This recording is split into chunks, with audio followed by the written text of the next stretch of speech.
course, emotionally, you should have answered with a rebellion on the Arab scale. Open warfare against Britain. And there was a very strong minority who advocated this line of policy. Fortunately enough, under the leadership of Labour and the progressive liberals, and a tiny portion also of the religious group, we rejected that idea. And we accepted the muzzling of our emotions, suppression of our emotions, and the answer in acts which should put the British in the wrong. And now you had a situation where Jews in their own national homeland were supposed to be able to buy land in only 5% of the area. So Ben-Gurion then said, well, look, this is outside of Nazi Germany and perhaps Tsarist Russia. There is no other place where Jews are not, as Jews are forbidden to buy land. We couldn't accept it, and we didn't. So one of the first acts against this, 5 days after the publication of the white paper, on the 22nd of May, we decided that in a few days we erected 5 settlements in one night. This policy of erecting settlements in a day had been developed during the Arab Rebellion. The settlement was carried out by lorry in sections and then assembled. A wooden stockade fortified with stones surrounded the site. This film, taken in 1939, shows the process underway in daylight. From then onwards, it was usually done at night while the British slept. What was a bare patch at nightfall was a settlement by dawn. Its centerpiece, a wooden watchtower. But they had another purpose.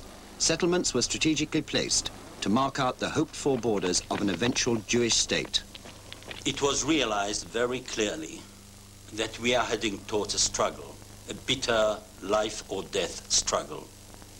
And we realized that the Jewish state will not be born but through blood, and that its borders will be determined by facts, not by papers or any contracts. We understood, not only intuitively, but with every measure of analysis, that we should try to define the future boundaries of the state by starting regions, new regions, which we would like to see within the boundaries of the future state. This was one strategy against the British restrictions on the development of the national home. Another concern was immigration. For the Jews of Europe, there was little alternative but Palestine. At an international conference on refugees in 1938, no country except the Dominican Republic was prepared to increase its immigration quotas to help European Jewry. This newsreel about immigration of Jews to Australia reflects the prevailing hostility. 63 on this ship, and others have come or are coming. Political problems in Europe caused the influx, but the influx creates new problems for Australia. Will alien immigrants displace Australians or lower the standard of living? Will they form blocks of foreign race, as has already occurred here? We need population, but to what extent should it include non-British stock? These questions are being asked and must be faced.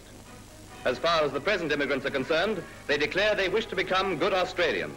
And in that spirit, and with sympathy for their past misfortunes, Australia welcomes them. And so Palestine was, Eretz Israel, our Eretz Israel, was almost the only open possibility to emigrate, to escape for and to save our life. While the Germans wanted the Jews to get out, there was nobody who wanted the Jews to come in except we, the Jews in Palestine, and we, the Jews in Palestine, were prevented by your government of that time from saving our own brothers and sisters. With disinterest amounting to hostility in most of the world and anti-Semitism rampant in Central Europe, free immigration to Palestine became urgent. A few came under the British quota, these by rail in cattle trucks from the Balkans in 1944.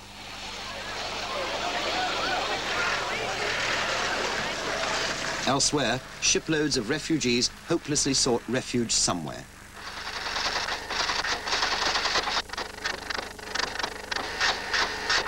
2nd of June, 1939.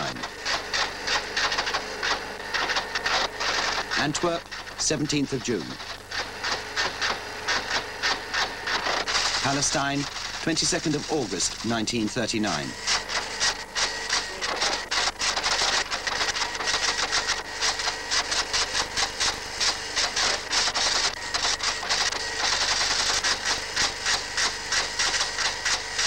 First of September, 1939.